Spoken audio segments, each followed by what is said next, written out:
तो आज की जो हमारी क्लास है ये क्लास है एनटीए यूजीसी नेट जून 2022 में जो एग्ज़ाम होने वाला है उससे संबंधित हम लोग चर्चा पर चर्चा कर रहे हैं यूनिट नंबर 3 पर। और यूनिट नंबर 3 में मैंने आप लोगों से बेसिक कॉन्सेप्ट बात कर चुका हूँ सामाजिक समूह कार्य पर। आज हम चर्चा करेंगे कि समूह की रचना यानी संरचना क्या है, समूहों का वर्गीकरण क्या है, सामाजिक समूहों का गठन एक प्रकार से रिप्रेजेंट करता है अवस्थाओं को।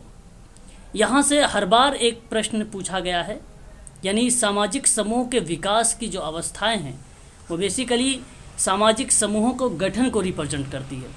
काफ़ी इंपॉर्टेंट रहेगा ये, इसको आप स्क्रीनशॉट ले लीजिएगा जब ये स्लाइड चलेगी तो। फिर में हम बात करेंगे पहचान, विविधता और पार्श्वीकरण के मुद्दों पर। इसी में मैंने कुछ प्रश्न भी रखे हैं, जैसे सामाजिक समूह की संरचना और समूहों का वर्गीकरण समाप्त होने के बाद हम लोग थोड़ा सा प्रश्नों पर चर्चा करेंगे। ये प्रश्न किस तरीके से एग्ज़ाम में पूछे जा सकते हैं, फिर उसके बाद आपका समूहों का गठन से रिप्रेजेंट हो जाएगा। तो शुरुआत करते हैं आज की क्लास। और सामाजिक समूह, आप सभी लोगों को पता है कि सामाजिक समूह कहते किसे हैं। आप जानते हैं कि मनुष्य एक सामाजिक प्राणी है। मनुष्य समूहों में रहता है और वह परिवार, जाति, संघ, समुदाय आदि में रहकर बड़ा होता है। मनुष्यों के लिए समूहगत जीवन का एक बुनियादी महत्व होता है और मनुष्यों के लिए समाज में समूहों का होना अत्यंत आवश्यक है। क्योंकि समूहों के द्वारा ही व्यक्ति समाज में अपना योगदान देता है। तो यहाँ पर जो सामाजिक समूह है कह रहा है कि समूह मानव के जीवन की अत्यंत ही महत्वपूर्ण वास्तविकता है। मानव अपने जन्म से लेकर मृत्यु अवस्था तक कई प्रकार की समूह में रहता है, निरंतर नए नए समूहों का निर्माण भी करता है। बिना समूहों के व्यक्ति की कल्पना भी नहीं की जा सकती। समूह में कई प्रकार के जीव जंतु आ सकते हैं, जैसे पक्षियों का समूह हो सकता है, मानव का समूह हो सकता है, गायों का समूह हो सकता है, नातेदारी का समूह हो सकता है। कई प्रकार के हमें समूहों का देखने को मिल जाता है। यहाँ अगर हम साधारण शब्दों में बात करें कि सामाजिक समूह किसको कहा जाता है, तो सामाजिक समूह ऐसे व्यक्तियों का समूह है जिनके बीच किसी न किसी प्रकार का संबंध पाया जाता है, उसे कहा जाता है सामाजिक समूह, या आप कह लीजिए सामाजिक समूह की संरचना। बात एक ही है, इसमें कुछ अलग नहीं है। आगे अगर हम बात करें, चर्चा पर चर्चा करते हैं। सामाजिक समूह के अंतर्गत और भी चीज़ें हैं, जैसे अगर हम बात करें यहाँ पे सामाजिक समूह की परिभाषा को लेकर, तो एक विद्वान है टीबी बोटोमोर। इन्होंने कहा है कि सामाजिक समूह व्यक्तियों के संकलन से, संकलन का मतलब होता है कलेक्शन से। तो जो सामाजिक समूह है कलेक्शन से, जैसे में इन्होंने दो बातें कही। एक तो कहा कि विभिन्न व्यक्तियों के मध्य निश्चित संबंध होते, एक इन्होंने बताया कि एक निश्चित संबंध होता है। अब दूसरी बात इन्होंने कहा कि प्रत्येक व्यक्ति समूह और उसके प्रतीकों के प्रति सचेत होता है। दूसरे शब्दों में कहा जा सकता है कि एक सामाजिक समूह का कम से कम प्रारंभिक ढांचा और संगठन होता है और उसके सदस्यों की चेतना का मनोवैज्ञानिक आधार होता है। इस प्रकार का परिवार, गांव, राष्ट्र, मजदूर, संगठन अथवा राजनीतिक दल का समूह होता है। तो इन्होंने दो बातें बताई हैं। अगर हम बात करते हैं टीबी बोटोमोर के बारे में, इन्होंने कहा कि व्यक्तियों का संकलन है। पहली बात इन्होंने बताया कि विभिन्न व्यक्तियों के मध्य एक निश्चित संबंध होता है। तो पहली बात यह है कि जहाँ पर व्यक्तियों का संकलन है। दूसरी बात उन्होंने कहा कि प्रतीकों के प्रति, एक सिंबल के प्रति, यानी समूह में कम से कम एक प्रारंभिक स्ट्रक्चर और संगठन होता है जिसमें सदस्यों की चेतना का मनोवैज्ञानिक आधार होता है। और इस प्रकार में अगर हम बात करें, परिवार में होता है, गांव में भी, राष्ट्र में भी, मजदूर संगठन में भी, राजनीतिक दल के समूह में भी होता है। तो ये एक प्रकार का सामाजिक समूह कहलाता है। सामाजिक समूह कहने का तात्पर्य ये है कि अधिक या कम ऐसे व्यक्तियों से हैं जिनके बीच इस तरह के संबंध पाए जाते हैं, उन्हें एक संबद्ध इकाई के रूप में देखा जाता है। तो वह एक पार्ट बनता है हमारा सामाजिक समूह का। जब दो या दो से अधिक व्यक्ति एक साथ मिलकर रहते हैं और एक दूसरे पर प्रभाव डालने लगे तो हम ये बात कह सकते हैं कि उन्होंने समूह का निर्माण कर दिया है। ठीक है, इसी को बोला जाता है सामाजिक समूह। अब सामाजिक समूह के अंतर्गत कुछ विशेषताएं होती हैं, जिसे व्यक्ति समूहों का संग्रह होता है। सामाजिक समूह का निर्माण उन व्यक्तियों के द्वारा होता है जो किसी न किसी आधार पर स्वयं को एक दूसरे से संबंधित मानते हैं। इस दृष्टिकोण से समूह का एक मूर्त संगठन कहा जाता है। समूह का निर्माण करने वाले व्यक्तियों के बीच भौतिक समीप का होना आवश्यक है, क्योंकि एक दूसरे से बहुत दूर रहते हुए भी वे मानसिक संबंधों के कारण एक सामाजिक समूह का निर्माण कर सकते हैं। तो ये एक प्रकार से जो समूह है सामाजिक समूह, उस सामाजिक समूह में व्यक्तियों का संग्रह का होना अत्यंत आवश्यक है। जैसा कभी आपने परिभाषा में भी देखा था टीबी बोटोमोर का, उन्होंने कहा था कि व्यक्तियों का संग्रह कहलाता है और उन व्यक्तियों के बीच में, उन व्यक्तियों के मध्य में अगर हम बात करें तो एक प्रकार का संबंध पाया जाता है। ठीक है, एक प्रतीक का भी हो सकता है, एटसेट्रा, कुछ भी हो सकता है, राजनीतिक दल, परिवार। ठीक है, ये सारी चीज़ें हम देखने को मिल जाता है सामाजिक समूह में। दूसरी विशेषता बात करें तो निश्चित संरचना होती है। सामाजिक समूह की संरचना, हम बात कर रहे हैं सामाजिक समूह की संरचना पर ही।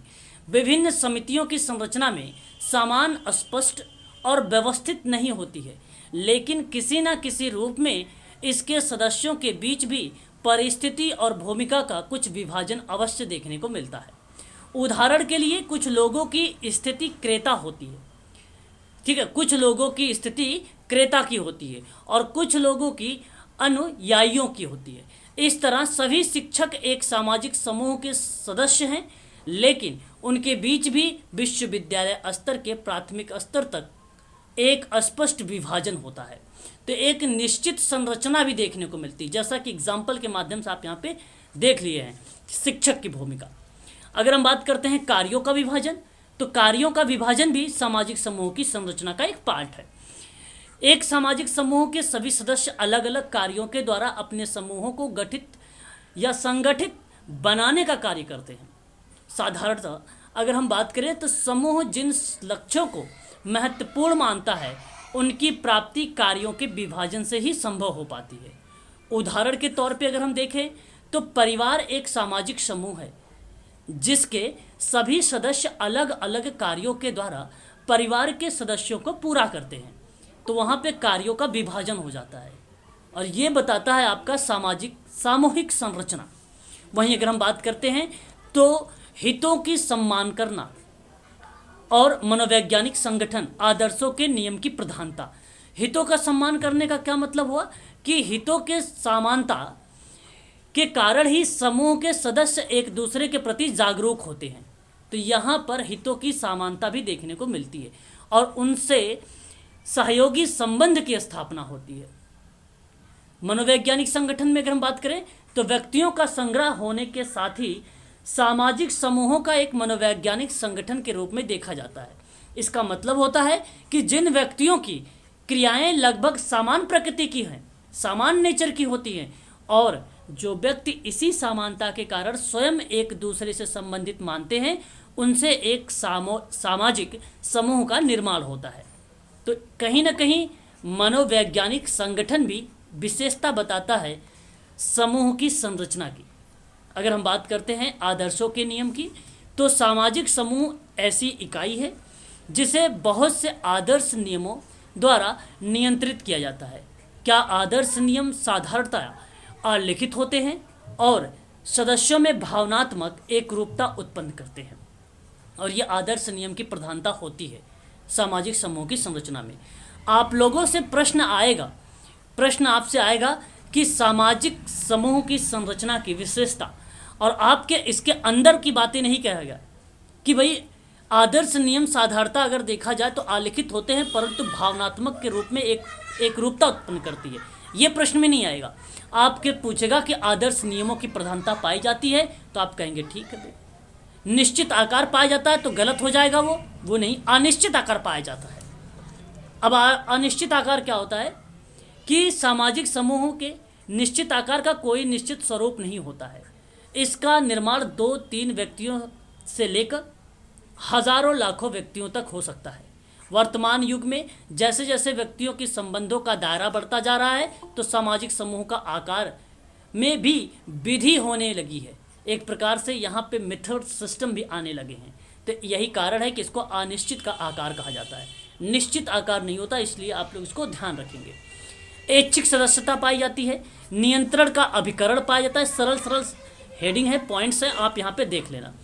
बात करते हैं समूहों का निर्माण किस आधार पे होता है। जो ग्रुप है उसका निर्माण किस आधार पे होगा। एक विद्वान है सेरोकिन, इन्होंने कहा है कि कुछ आधारों के विशेष रूप से महत्वपूर्ण माना है कि नातेदारी एवं रक्त संबंध तथा समान उत्पत्ति के विश्वास।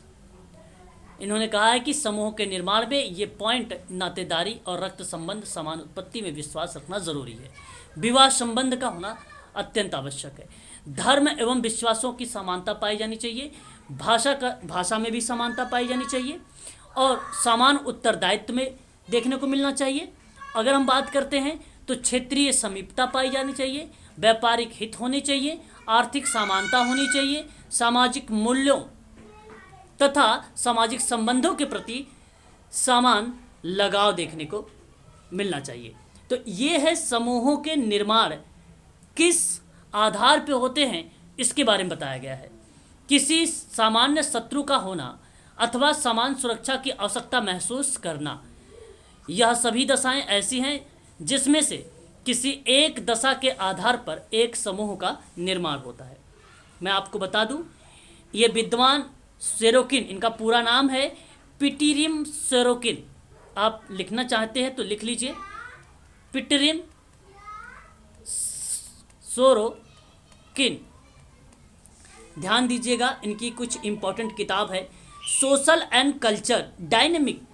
एग्जाम में पूछा गया प्रश्न है, ये इंपॉर्टेंट विद्वान है, इसके बारे में भी आप नोट कर सकते हैं।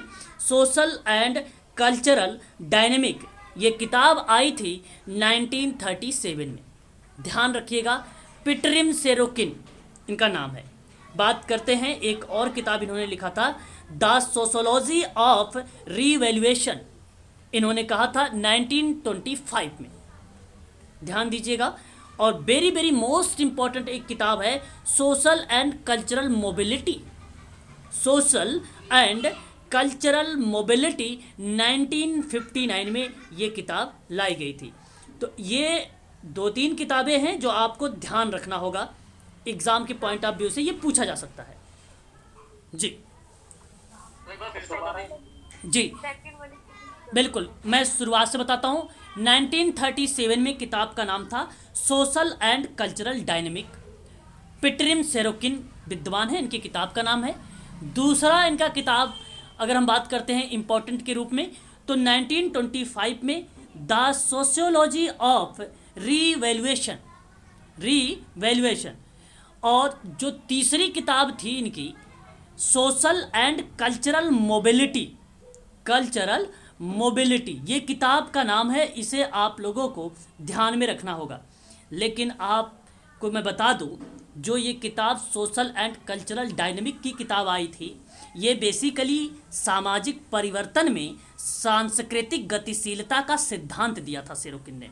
और मैं बता दूं आप लोगों से कि MPPSC अभी एग्ज़ाम हुआ था 23 जनवरी 2022 को, और उसमें ये प्रश्न पूछ लिया था सामाजिक परिवर्तन को ध्यान में रखते हुए सेरोकिन के 3 ऐसी अवस्थाओं के बारे में। नोट करिएगा ये 3 अवस्थाओं को लेकर भी। एक अवस्था है इनका भावनात्मक संस्कृति, दूसरा उनकी अवस्था की अगर हम बात करें चेतनात्मक संस्कृति, और तीसरी अगर इनकी हम बात करें तो आदर्शात्मक संस्कृति। मैं एक एक लाइन में आपको बता देता हूं कि भावनात्मक संस्कृति क्या थी। भावनात्मक संस्कृति, इसका संबंध विचार, भावना, नैतिकता, आत्मा, धर्म, ईश्वर आदि से संबंधित था। इसके बारे में इसका जो नेक्स्ट टॉपिक चलने वाली है वहाँ पर मैं PDF प्रोवाइड करा दूंगा सेरोकिन के बारे में थोड़ा सा। लेकिन आप नोट्स भी बनाते रहिए साथ साथ, लिखने से हमें थोड़ा अच्छे से समझ में आता है। तो भावना, नैतिकता, आत्मा, धर्म, ईश्वर आदि से संबंधित अगर कोई है, संस्कृति के बारे में बात किया है सेरोकिन ने, तो संस्कृति का जब अध्ययन कर रहे थे तो उस अवस्था को कहा कि भावनात्मक संस्कृति है ये। दूसरी बात, एक था उनका चेतनात्मक अवस्था। यह संस्कृति भावनात्मक संस्कृति के विपरीत थी। यहाँ पर मूल्यों और विश्वासों को प्रदर्शित करती थी। इसमें भौतिक मूल्य महत्वपूर्ण था। संस्कृति में इंद्रिय आवश्यकताएं और इच्छाओं की पूर्ति पर अधिक बल दिया गया था। इसको कहा गया चेतनात्मक संस्कृति। बात कर लेते हैं थर्ड पॉइंट पर। इन्होंने कहा आदर्शात्मक संस्कृति के बारे में। ये भावनात्मक और चेतनात्मक संस्कृति के बीच एक स्थिति ऐसी भी आती है जो दोनों संस्कृतियों का मिश्रण प्रदर्शित करती है। इसे ही सेरोकिन ने आदर्शात्मक संस्कृति कहा। और इस संस्कृति में विज्ञान, साइंस, विज्ञान मतलब हो जाएगा, साइंस हो जाएगा उसका, साहित्य, कला, आदर्श और आध्यात्मिकता किसी भी अपेक्षा नहीं की जा सकती है। सेरोकिन इस प्रकार की संस्कृति को उत्तम मानते हैं, इसीलिए इसे आदर्शात्मक संस्कृति कहा है। ध्यान रखिएगा, ये इंपॉर्टेंट पॉइंट थे सेरोकिन के बारे में। आगे बढ़ते हैं और नेक्स्ट पॉइंट देखते हैं, समूह की अवधारणा में। अब समूह आप लोग जानते हैं, अगर हम बात करें तो समूह व्यक्तियों से बने होते हैं। दो या अधिक व्यक्ति बस एक साथ एक समूह नहीं बनाते हैं। उन्हें समूह में बनाने के लिए रिश्ते का बल होना चाहिए। उदाहरण के लिए, एक बस में जाने वाले 20 व्यक्ति समूह नहीं बनते हैं। ध्यान दीजिएगा ये पॉइंट। वे एकमात्र एकत्रीकरण बने रहते हैं। ये भी इंपॉर्टेंट पॉइंट है। वो एकमात्र एकत्रीकरण बने होते हैं। इस चीज को आप लोग जो है ध्यान में रखिएगा। लेकिन मान लीजिए बस क्रम से बाहर हो जाती है और सभी व्यक्तियों को इसे पास के मैकेनिक के पास ले जाने के लिए धक्का देना पड़ता है, तो बस चालक के नेतृत्व में या स्वयं, ध्यान रखिएगा, एक समूह स्वतः बनता है। बात समझ रहे? अगर मान लीजिए कोई बस खराब हो जाए, गाड़ी खराब हो जाए, धक्के मार कर उसको कहाँ पे लेके जाना पड़ रहा है? मैकेनिक के पास। तो वो आपका समूह स्वतः बनेगा। लेकिन अगर बस में अगर आप ट्रेवलिंग कर रहे हैं तो वो आपका समूह नहीं है। इस चीज को आप ध्यान रखेंगे। आगे बढ़ते हैं। यहाँ पे अगर हम चर्चा पर चर्चा करें, यहाँ से देखिए, समूह कार्य स्थान में जी कोई ज्वाइन हो रहा है। ओके, हाँ, अगर मान लीजिए अगर आपसे ये कह दिया जाए कि यात्रीगण, ठीक है, यात्रीगण एक बस में या एक ट्रेन में सफ़र कर रहे हैं। ट्रेन ना कहिए आप, ठीक है, ट्रेन ना कहिए, बस या कार में सफ़र कर रहे हैं, ठीक है ना, सफ़र कर रहे हैं। अचानक बाधा उत्पन्न हो जाती है यात्रा के दौरान। तो यह किस श्रेणी के अंतर्गत आप रखेंगे? ऑप्शन में आपके आएगा समूह, एकत्रीकरण, व्यवस्थापन, या इनमें से कोई नहीं। ये 4 ऑप्शन इस तरीके से दे सकता है। तो मैं आपको बता दूं, अगर यहाँ पे जो बस में आप यात्रा सफ़र कर रहे हैं और ऐसी जगह पे बाधा उत्पन्न हो गई है, तो यहाँ हमने ये नहीं कहा कि आप बस को लेके जा रहे हैं, कार को लेके जा रहे हैं मैकेनिक के पास। हमने सिर्फ इतनी बात कहा कि भाई बाधा उत्पन्न हो गई है। तो वहाँ पे ये जो समूह बना, तो ये समूह स्वतः नहीं है।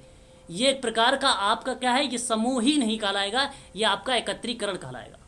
एकत्रीकरण, हाँ, वेरी गुड, बहुत बढ़िया, ये आपका एकत्रीकरण कहलाएगा। ठीक है मैडम, समझ गए? ये प्रश्न तो भाई मुझे नहीं लगता कि इसमें कोई वास्तविकता हो, ये तो लॉजिक चीज़ है, आप समझ जाएंगे इसमें। अगर सर वो उस बस के लिए मैकेनिक के पास लेके हाँ जाते हैं, हाँ तो फिर वहाँ समूह का निर्माण हो जाता हाँ, है। बिल्कुल करेक्ट जवाब, यही आपका। अगर वो बस, अगर वो कार, अगर वो मैकेनिक के पास जा रहा है तो वहाँ पे स्वतः समूह बनेगा, क्योंकि एक यूनिटी के माध्यम से ही उसको धक्का मार के ले जा सकता है, एक बंदा नहीं ले जा सकता। हो जाएगा ना सर उसमें फिर? सामान्य हित हो जाएगा, बिल्कुल करेक्ट है, ये तो सामान्य हित ही है। तो सामान्य हित जहाँ हो, मैंने अभी आपको बताया भी है सामान्य तो जो उद्देश्य रैलियों जहाँ में पे भीड़ हो, जाती है जहाँ सामान्य वो निष्ठा समूह हो। है। जी तो जो रैलियों में भीड़ जाती है जी। राजनीतिक रैलियों में, वो भी एक समूह है ना, राजनीतिक समूह। हाँ, वो स्वतः समूह, एक समूह स्वतः है वो, बेसिकली समूह कहलाएगा वो। अगर आपको, अगर मैं बात करूँ सोशल एक्शन के लिए, सोशल एक्शन अगर आपको करना है तो लोगों का जमावड़ा करना है आपको, तो वो भी एक समूह का ही पार्ट बनेगा। किसी चीज़ का बदलाव कर, जैसे निर्भया आंदोलन करना था, उस पर एक एक्ट बनाया गया, तो किस तरीके से बना था, इसी तरीके से बना था वो ना। ठीक है, इस चीज़ को आप ध्यान रखिए, बहुत बढ़िया, एक्टिव रहिए इसी तरीके से, आगे बढ़िए।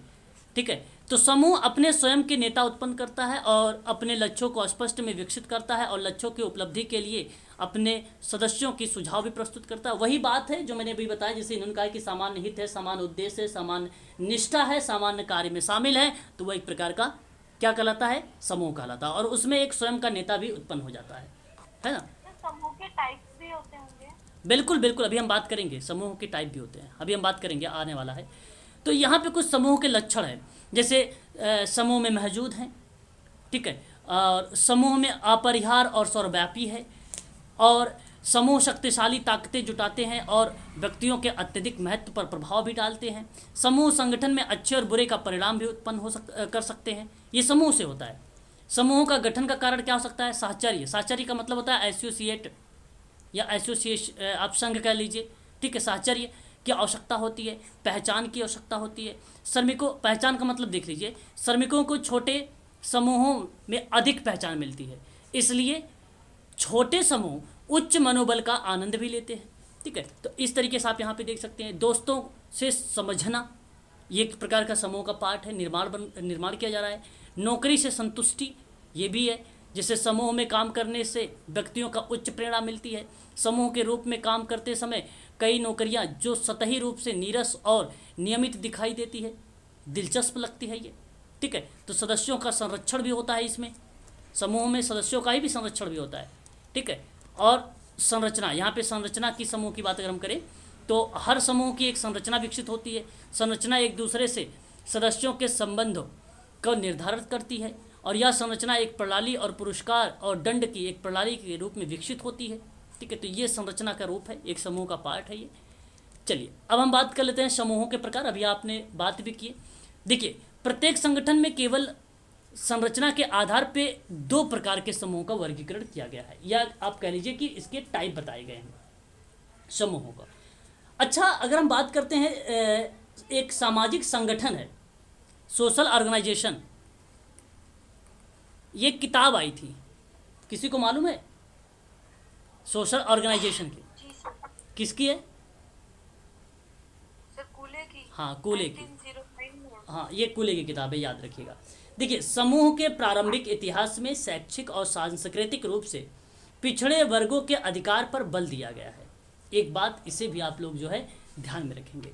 तो प्रत्येक संगठन में केवल अगर हम बात करें तो समूहों के दो टाइप बताए गए, एक औपचारिक और एक अनौपचारिक। औपचारिक को समझिए, एक औपचारिक समूह संगठन का, देखिए यहाँ से आपसे अगर प्रश्न बनेगा तो वन लीनियर टाइप में बनेगा, कोई फैक्ट नहीं होगा, आपके कॉमन सेंस के आधार पे होगा। कहेगा कि एक औपचारिक समूह संगठन एक वैध उप समूह है जो विधिवत जो है स्थापित है। संगठन के कुछ लक्ष्यों को प्राप्त करने के लिए, कुछ विशिष्ट कार्य करने के लिए प्रबंधन द्वारा एक औपचारिक समूह बनाया गया, जिसमें समितियां, परियोजना दल, कार्यबल आदि एक औपचारिक समूह के सभी उदाहरण बन जाते हैं। यहाँ आपको अगर मैं बात करूँ, सबसे बड़ी बात यहाँ पे रूल, ठीक है, मतलब नियम लागू होता है। कोई काम अगर आपको करना है तो नियम से करना है। नियम यहाँ पे संस्था लागू कर सकती है, तो संस्था इसमें शामिल है। यहाँ तक समिति भी बना सकती है, कोई परियोजना दल है वो भी नियम बना सकती है, ये भी शामिल होगा। मेरा कहने का मतलब ये है कि अगर आप टीचर हैं तो टीचर जाकर विद्यालय में ही पढ़ाएगा। कितने लोग जानते हैं, एक टीचर होते हैं घुमंतू टीचर। इसको घुमंतू टीचर को इंग्लिश में क्या कहते हैं, किसी को मालूम है? एलटी टीचर बोलते हैं, एलटी। एलटी का पूरा नाम किसी को मालूम है? एलटी मुझे याद नहीं आ रहा है, किसी को मालूम, बताइए जरा एक बार। नहीं मालूम सर। एलटी टीचर, एकल विद्यालय वाले सर। हाँ L T integrated L T है, एल टी एल टी। हाँ वही होते हैं जिसे समावेशी वाले, मुझे याद नहीं आ रहा अभी। एल टी टीचर, हालांकि ये जो टीचर होते हैं ना, ये इनका कोई वो नहीं होता है, रूल वगैरह नहीं होता है। ये किसी को अगर एजुकेशन देना है, प्रौढ़ शिक्षा वगैरह अगर किसी को प्रोवाइड करानी है, तो उसके घर पर भी जाकर या पार्क में भी जाकर एजुकेशन उनको प्रोवाइड करा देते हैं ये लोग। ठीक है, ये एलटी टीचर के अंतर्गत आते हैं, एलटी ग्रेड टीचर के अंतर्गत आते हैं। मुझे एनिमेशन एंड एप्लीकेशन टीचर। हाँ, ये उसी का पार्ट बनता है। क्या बोला आपने? ये उसी का एनिमेशन एंड एप्लीकेशन। हाँ, ये जो है नहीं, एक प्रकार से चलिए अच्छा देख, अब मैं आपको बता दूंगा बाद में, ठीक है ना। नहीं, ये टीचर नहीं होंगे मैडम, ठीक है ना। एलटी टीचर छोड़िए, चलिए इस चीज़ को ध्यान रखिए, मैं भी आपको ग्रुप में मैसेज कर दूंगा। एलटी, ठीक है। लोक सेवा आयोग के अंडर बनते हैं सर, एलटी सहायक शिक्षक। हाँ, वो उसी के अंतर्गत आते हैं। ये बेसिकली घुमंतु टीचर होते हैं। लाइसेंसधारी अध्यापक। हाँ, ये आप कह सकते हो लाइसेंसधारी वाले, ठीक है। ये एक प्रकार से बन सकते हैं, वेरी गुड। ये एक प्रकार से एलटी टीचर का पार्ट बनेगा, ये बन सकता है, ठीक है। आगे अगर हम बात करते हैं अनौपचारिक समूह के बारे में, तो यहाँ पे देखिए यही एलटी वाले टीचर आ जाएंगे, ठीक है। एलटी वाले टीचर आ जाएंगे। ये सर्वे वगैरह भी करते हैं, ये वहाँ पे जहाँ देखते हैं नीड है तो उनको टीचिंग भी कराना शुरुआत कर देते हैं।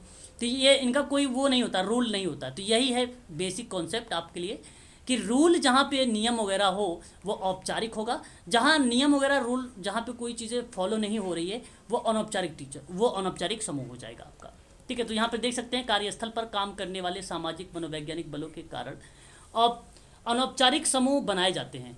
वे दोस्ती और इसी तरह के सोच के आधार पर अनायास उठते हैं, जो काम से संबंधित हो सकता है या नहीं भी हो सकता है।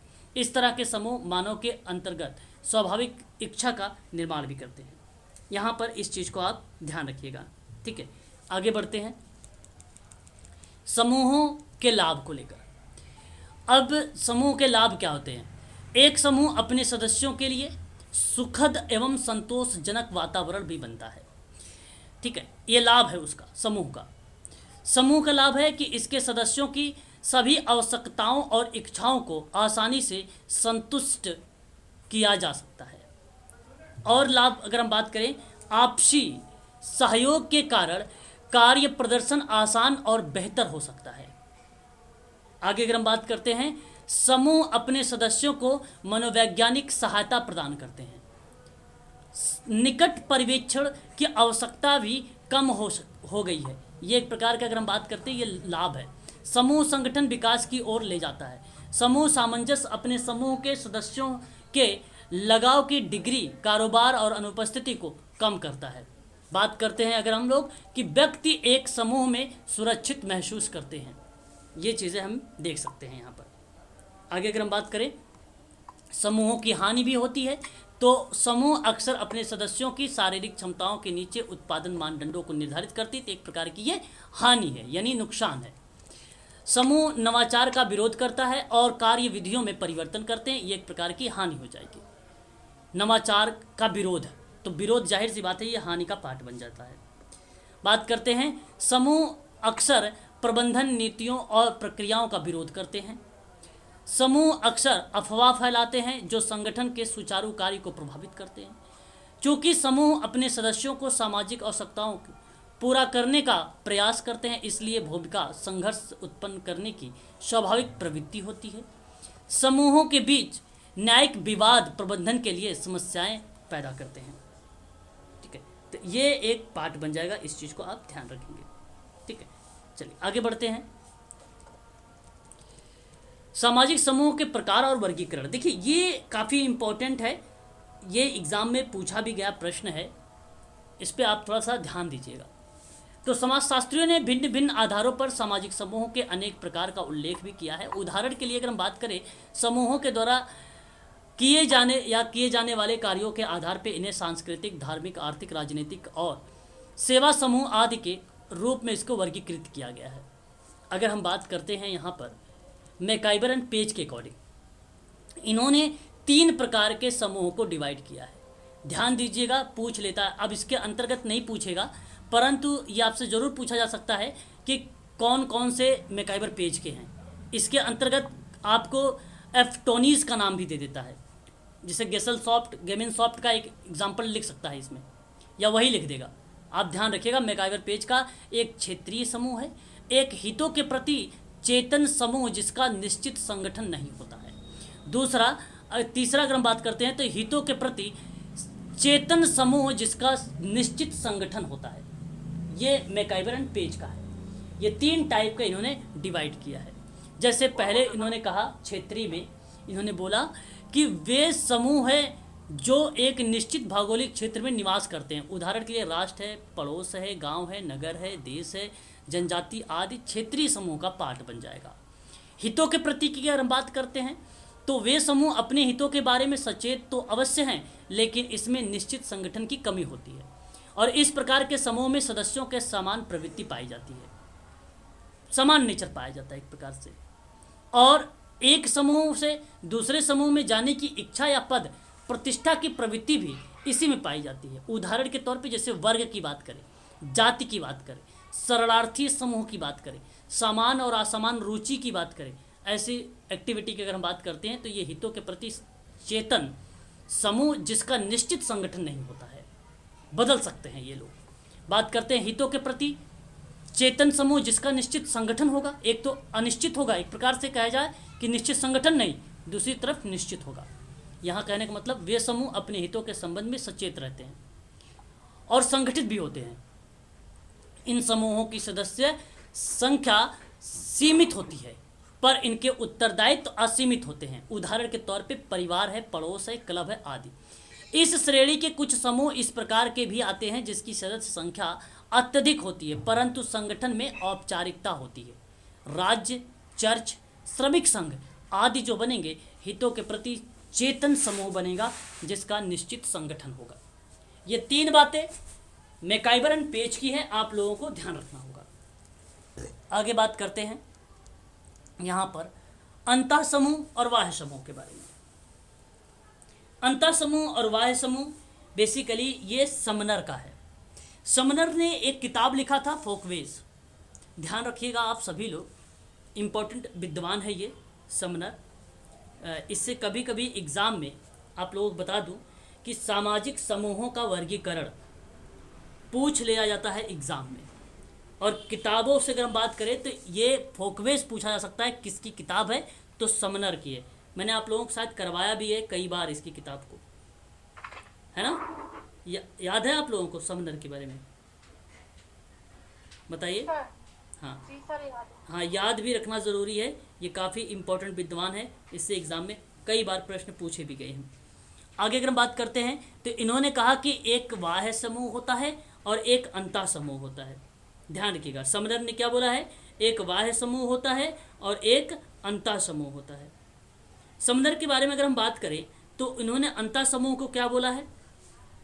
देखिए, अंतः समूह वह समूह है जिसमें व्यक्ति अपनी पहचान सुनिश्चित करता है। अंतः समूह के लोगों में अपने सदस्यों के प्रति लगाव और सहानुभूति एवं स्नेह रखता है। साथ ही लोगों में नृजाति केंद्रवाद की भावना भी रहती है। अब एग्जाम में ये कई बार प्रश्न आया भी है कि नृजाति केंद्रवाद की अवधारणा किसने दिया है? तो ध्यान रखिएगा आप सभी लोग, समनर ने दिया है। किसने दिया है? समनर ने दिया है, इस चीज़ को ध्यान रखिएगा। और फोकवेज किसने दिया है? समनर ने दिया है। इन दोनों का नाम आप जो है ध्यान रखिएगा, ये दोनों जगह पे इसके नाम जो है इम्पोर्टेंट है आप सभी के लिए, ठीक है? अच्छा, आगे बढ़ते हैं। फिर कहता है कि अंतः समूह की घनिष्ठता भी, देखिए, अंतः समूह में घनिष्ठता ही नहीं पाई जाती बल्कि बाह्य समूह के प्रति घृणा और गैर मैत्रीपूर्ण व्यवहार भी देखने को मिलता है, जिसकी अभिव्यक्ति सामाजिक दूरी पर आधारित व्यवहार दिखाई पड़ता है। जैसे कोई व्यक्ति कहता है कि हम शहरी हैं, देहाती नहीं है, हम शहरी है, देहाती नहीं है, इस चीज़ को रिप्रेजेंट करता है समनर। ये एक विद्वान है, ठीक है, यह एक विद्वान है। अंतः समूह बाह्य समूह के बारे में बात करता है, अंतः समूह और बाह्य समूह। ठीक है, ध्यान रखिएगा। चलिए आगे बढ़ते हैं, फिर नेक्स्ट पॉइंट लेते हैं।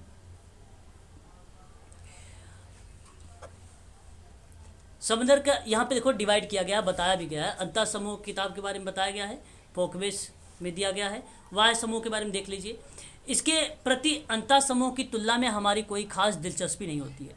दूसरे शब्दों में वाह्य समूह के प्रति व्यक्ति के प्रायः उदासीनता का भाव रहता है। इसमें देखिए स्नेह और प्रेम की भावना की अगर हम बात करते हैं तो वो अंतः समूह में होता है, लेकिन बाह्य समूह में किसकी भावना होती है? उदासीनता के भाव होता है। इसमें कभी कभी विरोध, उग्र विरोध के रूप में धारण कर लेता है, तो इसको बोला जाता है बाह्य समूह। अब ये ध्यान रखिए, एक लाइन में केवल परिभाषा को समझिए, बस एक लाइन में केवल परिभाषा को आप लोग समझिएगा अच्छे से। आगे बढ़ते हैं। और गिलिन एंड गिलिन के अकॉर्डिंग, गिलिन और गिलिन के अकॉर्डिंग अगर हम बात करें तो सामाजिक समूह का वर्गीकरण अगर इन्होंने किया है, कोई बताना चाहेगा मुझे कितने टाइप का गिलिन और गिलिन के द्वारा बताए गए हैं? 3 टाइप। कितने टाइप के? बेसिकली 3। आपको 3 नाम बता देता हूं, ध्यान रखिएगा। एक है खून का रिश्ता, खून का रिश्ता।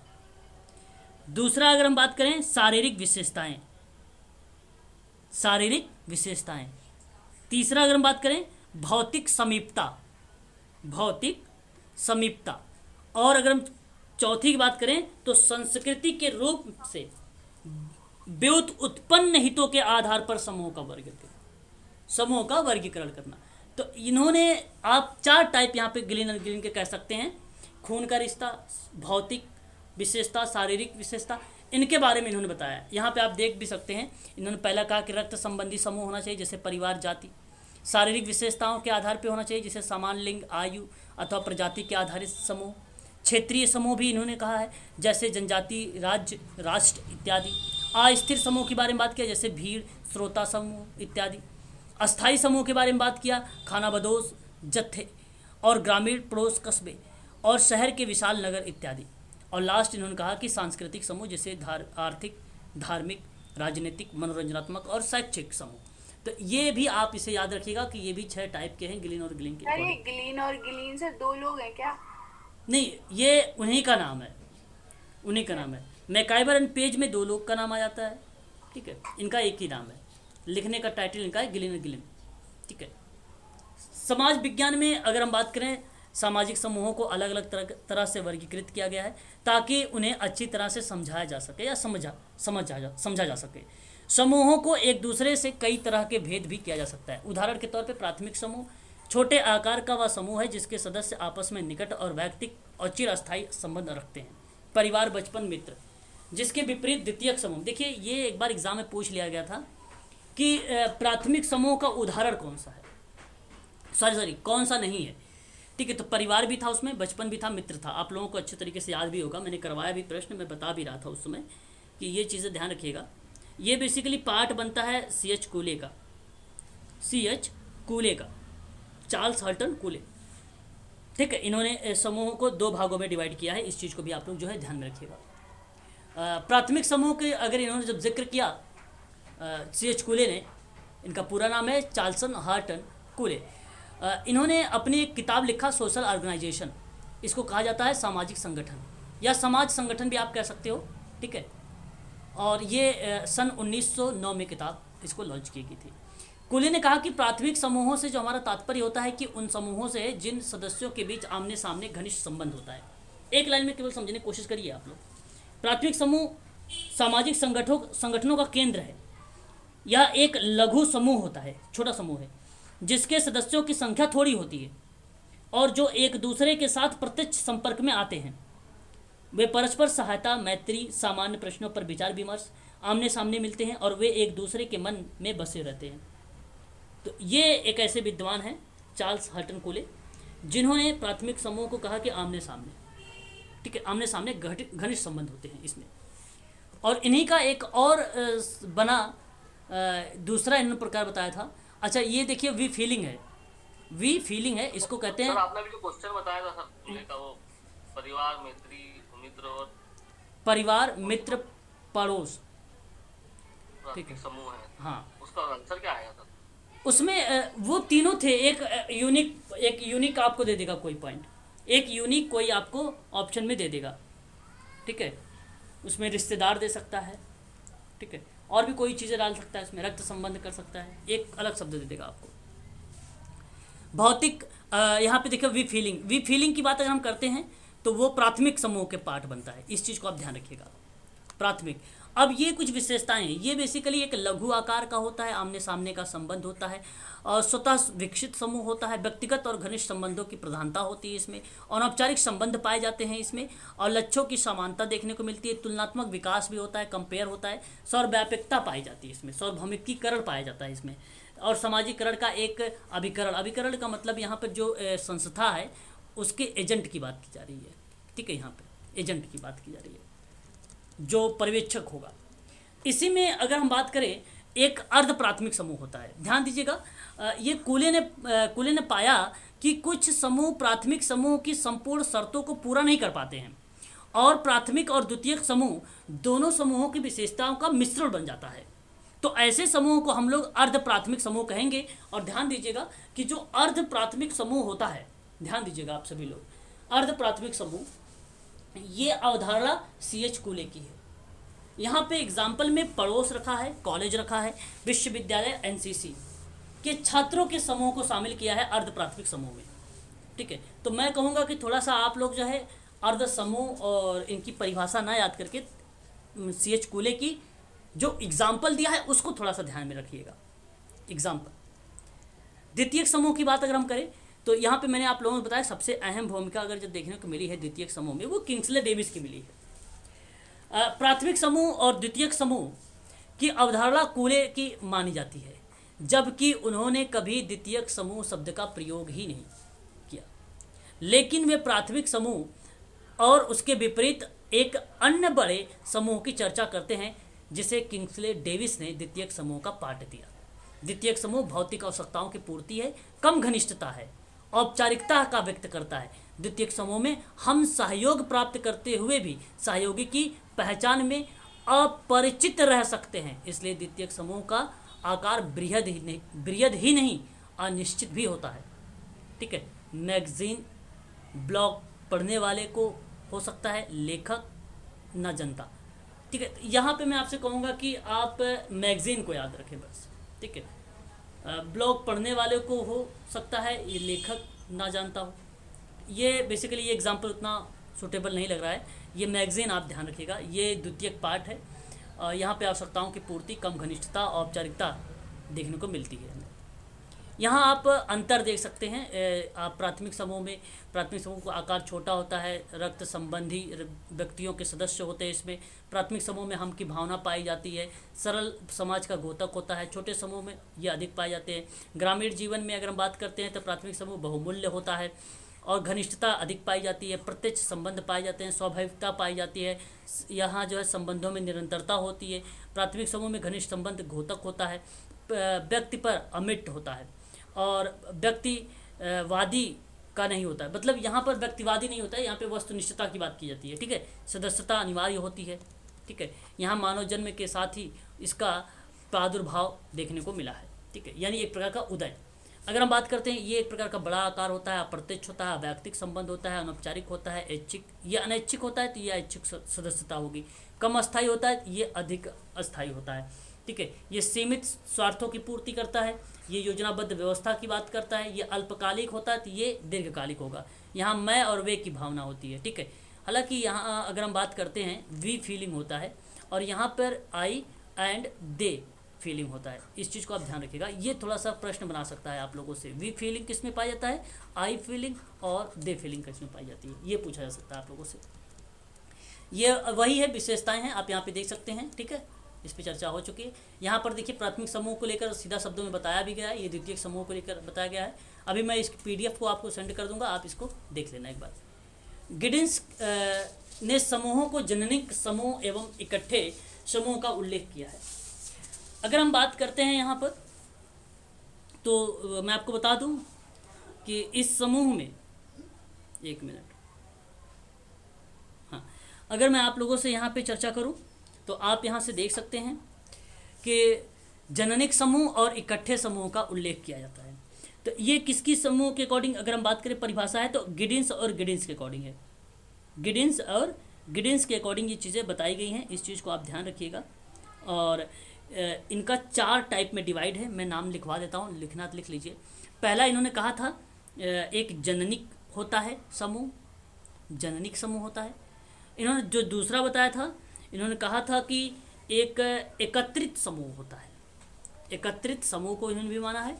तीसरा इन्होंने कहा है गिडिन्स महोदय ने कि वियोजक होता है, वियोजक होता है। तो आप वियोजक का भी नाम याद रखेंगे। और एक आपका होता है अतिव्यापी, अतिव्यापी, ठीक है, अतिव्यापी होता है। तो ये 4 टाइप के इन्होंने गिडिन्स के द्वारा बताए गए हैं समूह के वर्गीकरण, ठीक है। एक बार फिर से बता दीजिए।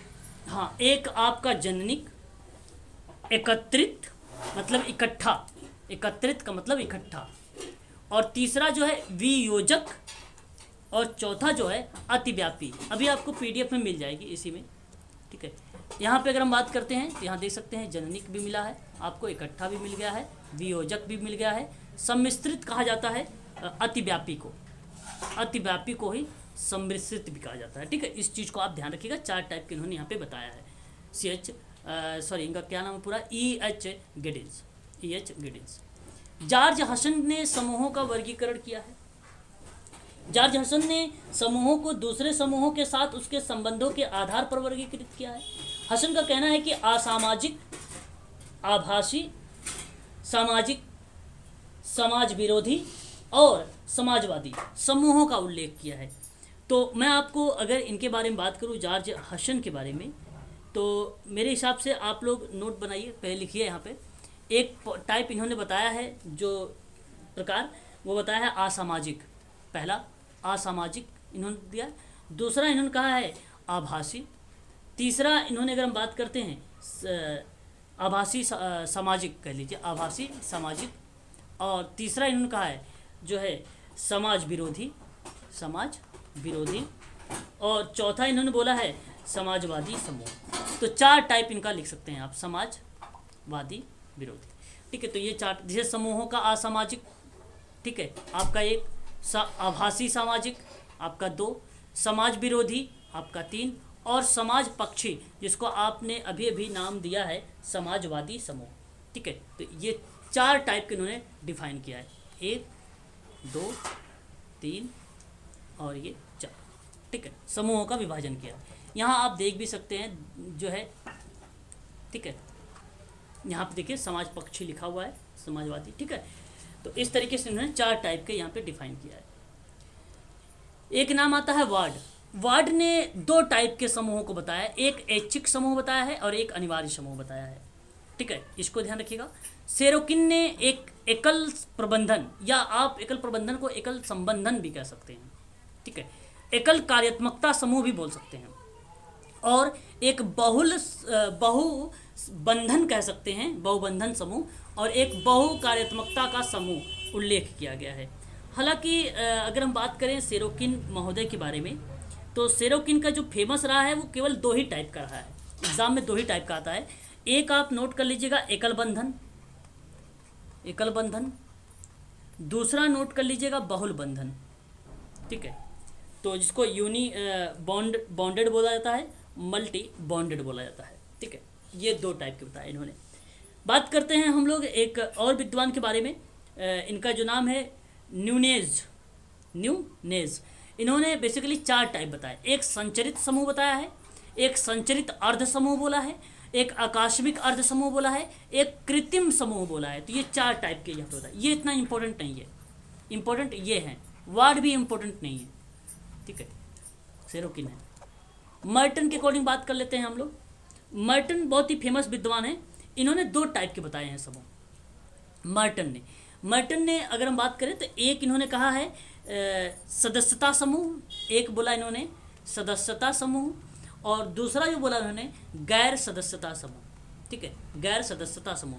मर्टन ध्यान दीजिएगा, इसी सदस्यता और गैर सदस्यता समूह को जब विभाजित किया था तो इन्होंने ही संदर्भ समूहों की अवधारणा भी विकसित की थी, उसी में, इन्हीं दोनों में ध्यान दीजिएगा, संदर्भ समूह की अवधारणा किसने दिया है?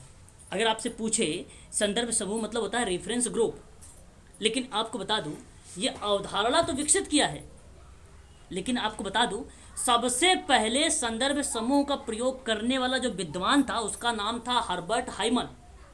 नाम नोट कर लीजिए, उसका नाम था हर्बर्ट हाइमन। उसकी किताब थी achieves of psychology. Achieves of psychology की किताब में इन्होंने लिखा था, हर्बर्ट हाइमन। नोट कर लीजिएगा, इंपॉर्टेंट नाम है रेफरेंस ग्रुप का। इस शब्द का प्रयोग उन्होंने उस समूह के लिए किया था जिसके आधार पर व्यक्ति अपनी स्थिति का मूल्यांकन करता है। किसकी? अपनी स्थिति का, ठीक है, अपनी स्थिति का। संदर्भ समूह का मतलब अपनी स्थिति का। तो रेफरेंस ग्रुप होता है, रेफरेंस, ठीक है। रेफर वगैरह मत समझ लीजिएगा कि रेफर करना किसी को, रेफर नहीं, रेफरेंस है ना। और इसमें अगर हम बात करें तो रॉबर्ट के मर्टन की बात आई है यहाँ पे। इनकी किताब थी social theory and social structure. Sir ये हर्बर्ट हाइमन की बुक का नाम क्या था? अचीव्स ऑफ साइकोलॉजी,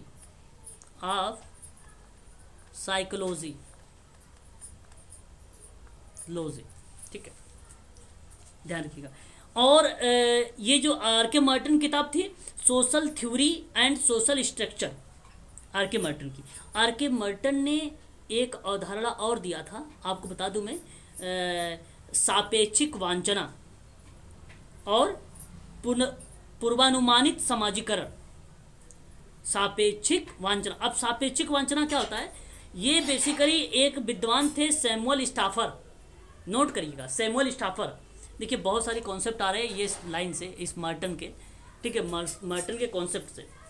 तो यहाँ सापेक्षिक वांछना का प्रयोग सबसे पहले सैमुअल स्टाफर ने किया था और उसकी किताब का नाम था दी अमेरिकन सोल्जर की किताब में। और उस किताब में इन्होंने कहा कि द्वितीय विश्व युद्ध के दौरान जो सैनिकों में व्याप्त असंतोष था, उस असंतोष को स्पष्ट करने के लिए किया था।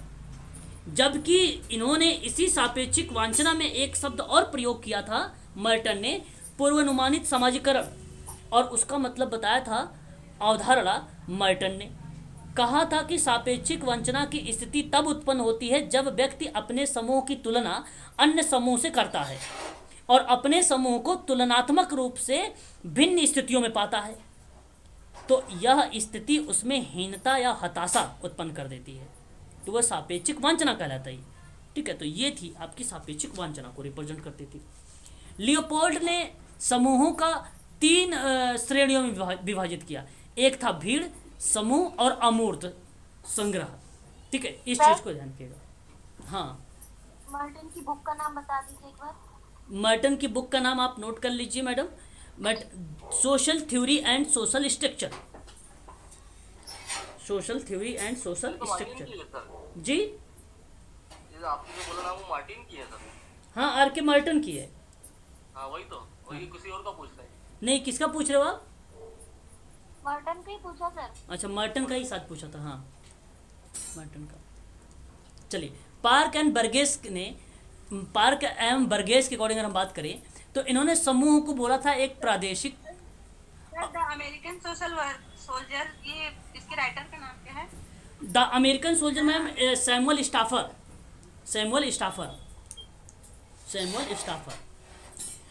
देखिए यहाँ पे पार्क एंड बर्गेस ने कहा है समूहों को प्रादेशिक एवं गैर प्रादेशिक समूहों में विभाजित किया। इन्होंने 2 टाइप बताया था। बीर स्ट्रीट के बारे में अगर हम बात करें, इनका 2 भागों में डिवाइड किया है बीर स्ट्रीट ने। ध्यान दीजिएगा, इन्होंने देखो यहाँ कहा कि बीर स्ट्रीट ने समूहों को 4 श्रेणी में विभाजित किया, लेकिन बेसिकली 2 इनका काफ़ी ज़्यादा फेमस रहा है। एक रहा है संदर्भ समूह, एक रहा है गैर संदर्भ समूह। लेकिन आप संदर्भ समूह को बीर स्ट्रीट के द्वारा इन्होंने डिवाइड किया है, लेकिन गैर संदर्भ समूह की अवधारणा इसने नहीं दिया। सबसे पहले प्रयोग हर्बर्ट हाइमन ने किया था, ठीक है, इस चीज़ को आप ध्यान रखिएगा, हर्बर्ट हाइमन ने। और social theory and social structure में आर के मार्टिन ने किया था। और यहाँ पे बिस्टिक ने संदर्भ समूह के बारे में भी बात किया है, और उसके साथ साथ अगर हम बात करें आप लोगों से, तो गैर संदर्भ समूह के बारे में भी बात किया है इसने। और यहाँ पे देख सकते हैं 4 श्रेणी में क्या क्या है: सांख्यिकी समूह, समाजिती समूह और समाजी समूह, और सामाजिक समूह और सहचारी समूह, ये 4 टाइप के बीर स्ट्रीट का है। ठीक है।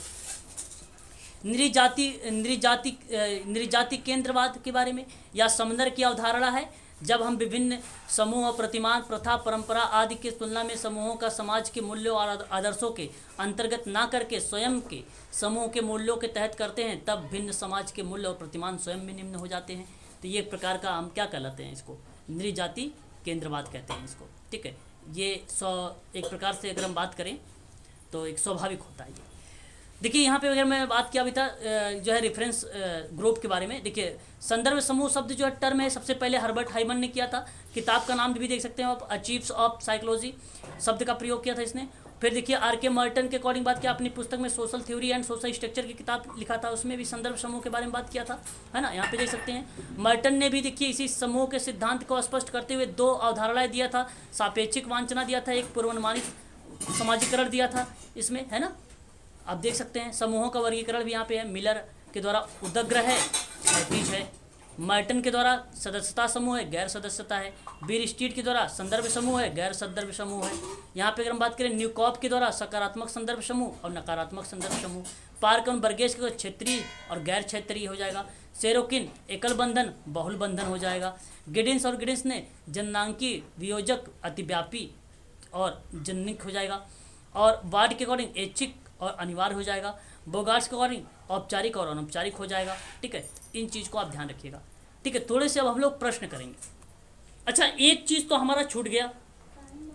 हाँ, एक चीज़ तो हमारा छूट गया, जानते हैं क्या छूटा है? कोई बताना चाहेगा? एफ्टोनिज